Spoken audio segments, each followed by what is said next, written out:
Hi friends, welcome to Hello Kitchen. இன்னைக்கு பாத்தீங்கன்னா நம்ம ஹைதராபாத் plain dum biryani எப்படி பண்றதுன்னு பார்க்க போறோம். அதுக்கு முன்னாடி என்னோட சேனலை நியூவா பார்க்கறீங்கன்னா என் சேனலுக்கு subscribe பண்ணுங்க. அதே மாதிரி கீழ ஒரு bell icon இருக்கும். அந்த bell icon-ஐ click பண்ணீங்கன்னா நான் ரெகுலரா போஸ்ட் பண்ற வீடியோஸ் உங்களுக்கு notification வரும். அதே மாதிரி என்னோட வீடியோக்கு லைக் கொடுங்க. இப்போ இத செய்யிறதுக்கு வந்து ஃபர்ஸ்ட் நம்ம மசாலா வந்து அரைக்க போறோம். அது வந்து பாத்தீங்கன்னா பச்சை மிளகாய் வந்து ஒரு 4 நம்பர், அப்புறம் புதினா வந்து ஒரு கையளவு எடுத்துர்க்கேன்.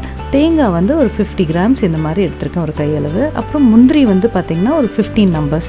இது எல்லாத்தையுமே நம்ம தண்ணி ஆட் பண்ணி நம்ம அரைக்க போறோம்.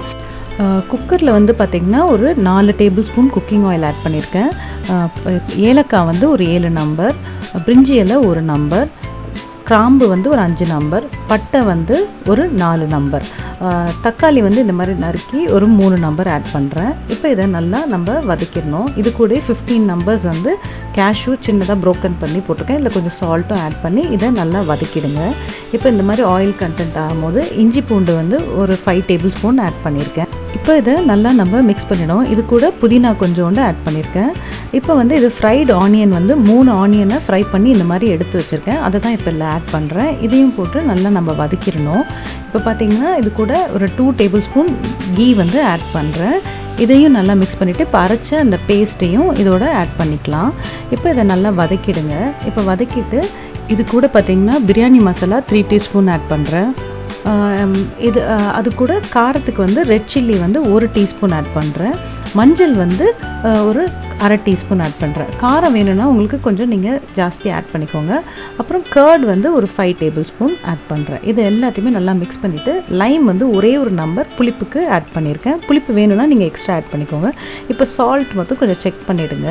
இப்போ தேவையான அளவு சால்ட்டை ஆட் பண்ணிக்கலாம். ஏற்கனவே நம்ம சால்ட் போட்டனால தான் செக் பண்ணிவிட்டு நம்ம தேவையான அளவு சால்ட் ஆட் பண்ணுறோம். இது வந்து ஒரு 2 to 3 மினிட்ஸ் குக் பண்ணோம். லோ ஃப்ளேம்லேயும் ஹை ஃப்ளேமில் மாற்றி தான் நம்ம குக் பண்ணுறோம். இப்போ புதினா கொத்தமல்லி கொஞ்சம் ஆட் பண்ணிக்கோங்க. இதோட வந்து பாயில் பண்ண 80% குக்டு ரைஸை இதோட நம்ம ஆட் பண்ணிக்கலாம். இந்த டிஷ்க்கு வந்து பார்த்தீங்கன்னா நான் வந்து 1/2 kg ரைஸ் யூஸ் பண்ணியிருக்கேன். ஆல்மோஸ்ட் வந்து 2 கப் வந்து இதை வந்து நல்லா பாயில் பண்ணி 80% குக்டு ரைஸ் தான் இதை யூஸ் பண்ணியிருக்கேன். இது பார்த்தீங்கன்னா இதை நல்லா மிக்ஸ் பண்ணிவிடுங்க. இந்த மாதிரி மிக்ஸ் பண்ணிவிட்டு இதை வந்து லோ ஃப்ளேமில் நம்ம வைக்கணும். இப்போ வந்து இந்த எல்லோ ஃபுட் கலர் வந்து நான் வந்து கொஞ்சோண்டு ஆட் பண்ணுறேன். வேணும்னா நீங்கள் ஆட் பண்ணிக்கோங்க. கீ வந்து 1 டேபிள் ஸ்பூன் ஆட் பண்ணுறேன். இது கூட புதினா கொத்தமல்லி ஆட் பண்ணிக்கலாம். இப்போ இதை நம்ம க்ளோஸ் பண்ண போகிறோம். இதை க்ளோஸ் பண்ணி ஒரு 3 மினிட்ஸ் ஹை ஃப்ளேமில் வைக்க போகிறோம். இது வந்து நான் வந்து விசில் எதுவுமே போடலை, நோட் பண்ணிக்கோங்க. விசில் போடாமல் தான் குக் பண்ணுறேன். 3 மினிட்ஸ்க்கு அப்புறம் நம்ம தம் பண்ண போகிறோம். இப்போ ஃபஸ்ட்டு தோசைக்கல் வச்ச அப்புறம் ஹை ஃப்ளேமில் ஒரு 2 மினிட்ஸ் இருக்கணும். 2 மினிட்ஸ்க்கு அப்புறம் பார்த்தீங்கன்னா நீங்கள் வந்து 15 மினிட்ஸ் வந்து நம்ம லோ ஃப்ளேமில் தான் யூஸ் பண்ண போகிறோம். நான் வந்து குக்கர் வெயிட் எதுவுமே கிடையாது, ஓப்பன் பேனில் தான் நான் குக் பண்ணுறேன். ஸோ இப்போ நம்ம லோ ஃப்ளேமில் 15 மினிட்ஸ்க்கு அப்புறம் பார்த்தீங்கன்னா ரைஸ் வந்து பார்த்திங்கன்னா நல்லா குக் ஆகிருக்கும். இந்த மாதிரி இருக்கும் பார்த்திங்கன்னா. இப்போ கீழே இருக்க மசாலாவை வந்து நம்ம இதை வந்து நல்லா மிக்ஸ் பண்ணணும். இது இந்த மாதிரியும் நீங்கள் கரண்டி வச்சு மிக்ஸ் பண்ணலாம், இல்லைன்னா ஒரு பெரிய பிளேட்டில் நம்ம அதை ட்ரான்ஸ்ஃபர் பண்ணிவிட்டு அப்படியும் மிக்ஸ் பண்ணலாம். அதே மாதிரி இந்த ரெசிபியில் வந்து பார்த்திங்கன்னா நான் ஃப்ரைடு ஆனியன் வந்து யூஸ் பண்ணியிருக்கேன். அதோட லிங்க் வந்து கீழே இருக்க டிஸ்கிரிப்ஷன் பாக்ஸில் நான் ஷேர் பண்ணியிருக்கேன். அதையும் நீங்கள் யூஸ் பண்ணி இதுக்கு நீங்கள் ரெடி பண்ணிக்கலாம். அதே மாதிரி இந்த ரெசிபியில் வந்து நான் ஆச்சி மசாலாவோட பிரியாணி மசாலா தான் நான் யூஸ் பண்ணியிருக்கேன். உங்களுக்கு வேணும்னா எது வேணாலும் நீங்கள் யூஸ் பண்ணிக்கலாம்.